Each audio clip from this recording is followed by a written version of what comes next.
आफादनि बोसोनगिरि बिसोरखौ आरो बेवहायनो बाहागो लाफैनो हानाय बर'नि माहारियारि आफादनि दुलाराय बर' थुनलाइ आफादनि सालबारि जिल्ला दुलाराय बर' थुनलाइ आफादनि मानगोनां आफादगिरि नेहाथारिजों लोगोसे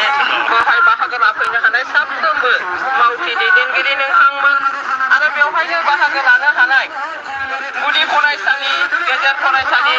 गोजौ फरायसालि जौमा फरायसालि आरो मोनफ्रोमबो फरायसालिनिफ्राय बाहागो लाफैनो हानाय सार नोंथांमोननिसिमबो आंनि गोसो गोरबोनि सिबिनाय जासिहरबाय आरो बेवहायनो बाहागो लाफैनो हानाय दुलाराय बर' फरायसा आफादनि मोनफ्रोमबो नखरानिफ्राय नुजाथिफैनो हानाय साफ्रोमबो बिबानगिरिजों लोगोसे मावथि नोंथांमोननिसिम आंनि अननाय मोजां मोननाय दिनैनि नैबे समाव जासिहरबाय आरो लोगोसे बेवहाय बाहागो लाफैनो हानाय बर'नि मोनफ्रोमबो माहारियारि आफादफोरखौ बिबानगिरि बिथांमोन आरो साफ्रोमबो रायजो राजा नोंथांमोननिसिम आंनि गोसो गोरबोनि अननाय मोजां मोननाय आं जासिहरबाय दिनैनि नैबे दुलाराय बर' फरायसा आफादनि नैबे लामा हान्जा सुरनाय बे लामा हान्जा सुरनायनि जि उद्देश्य बे थांखिखौ सिगांबो जोंनि बड'फा उपेन्द्रनाथ ब्रह्म बिथांनि मुसुखायाव बिबार बावजेनगिरि बिथाङानो रोखायै फोरमायलांदों अब्लाबो आंखौ दान्दिसे सम गसंनानै सुंथाबै फंनैसो बुंनो होनायनि थाखाय आं नोंथांमोननि सिगाङाव आं बेखौनो फोरमायनो लादों दि दुलाराय बर' फरायसा आफादा 1967 मायथाइयाव जोनोम जाजेननायनिफ्रायनो बर' माहारिनि खौसेथि थामोनथाय आरो रैखाथिनि थाखाय गोदोनिफ्रायनो खामानि मावबोदों आरो दिनैसिमबो मावबाय दङ आरो जेब्लायबो मावबाय थागोन बेखायनो दिनैनि नैबे हान्जा सुरनायनि जि मिजिं बा बे थांखियाबो बेनो दुलाराय बुहुमाव थानाय गासैबो बर' माहारिखौ खौसेयाव लाबोनो थाखाय अराय गावनि थामोनथा रैखाथिखौ अरायबो गोसोआव लानानै आरो बड'फानि जि सानस्रि आरो सान्थौ बुहुमनि बर'फोर खौसे जा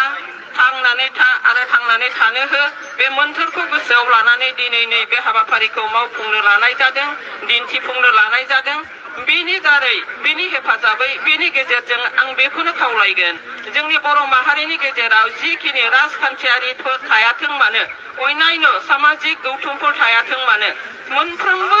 हान्जाफोरानो मोनफ्रोमबो गौथुमफोरानो गाव गावनि थांखि बिथांखिखौ जेरैखि मावलाङा मानो अब्लाबो मानसि हिसाबै थांनानै थानायनि जि सानस्रि बेखौ लायाबासिनो जाथि हिसाबै थांनानै थानायनि सानस्रि सान्थौजों अरायबो बर' हिसाबै गावखौ दिन्थिफुंनानै बर' जाथिनि खौसेथिखौ अरायबो रैखा खालामगोन होननानै आं मिजिंथिदों जेब्लायबो गाव गावनि गोसोनि साननाय एना एनिफोरखौ गारनानै जों जेब्लायबो खौसेनि गेजेरजों बुहुमाव थांनानै थानो हाथों जों बेखौ मिजिंथिनांगोन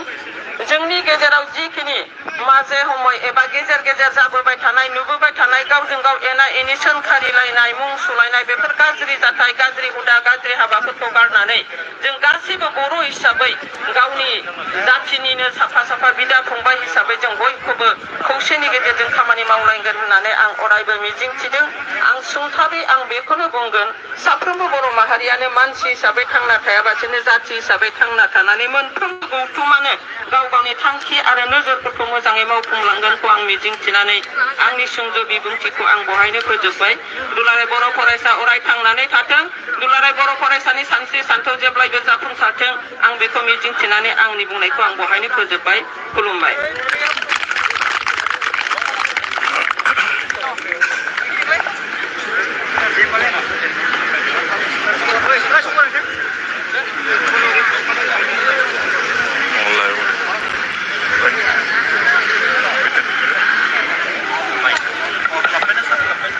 बे समाव दिनैनि जे हाबाफारि लामा हान्जा सुरनाय बे हाबाफारिजों लोब्बा लाखिनानै जोंनि खावलायनाय लेखा मिरु बर' बिमा गौथुमनि गाहाय लिंथुमगिरि मेडाम लीला बसुमतारी बिथाङा गावनि मोन्दांथि गावनि सान्थौ गावनि सानस्रि गावनि जे अबजारभेसन बेजों बावैसो बेसेन गोसा बिबुंथि लाखिलांबाय बर' हारिनि गेजेराव जोङो जिखि थासारि फैयाथों मानो जायखिजाया समावनो जों बर'फोरा खौसेयै जुजिनो हायो जोङो ज' जानो हायो जोङो बिखाफोर दानानै हाबा मावनो हायो दिनैनि जोंनि लामा हान्जा सुरनाय बेयो फोरमान खालामबाय दा नंखायनो जों बर' हारिनि गेजेराव जिखि इसुस फैयाथों मानो जायखिजाया टाइमावनो एनि टाइमावनो जोङो साखा फारायै बिखा खुद जानानै जोङो जुजिनो साफ्रोमबो हायो बेखौ साफ्रोमबो दिनैनि बाहागो लागिरि नोंथांमोना दिन्थिफुंबाय दा बेनि थाखाय नोंथांमोन साफ्रोमखौबो आंनि गोसो गोरबोनिफ्राय बाक्सा जिल्ला दुलाराय बर' फरायसा आफादनि जानानै साबायखर बावबाय लोगोसे बावैसो बिबुंथि लाखिलांनाय लीला बसुमतारी मेडाम बिथांनिसिम बाक्सा जिल्ला दुलाराय बर' फरायसा आफादनि जानानै रोजा रोजा साबायखर बावबाय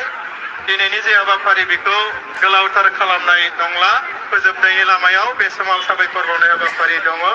आङो नंखायनो दिनैनि बे हाबाफारिखौ फोजोबनायनि सिगां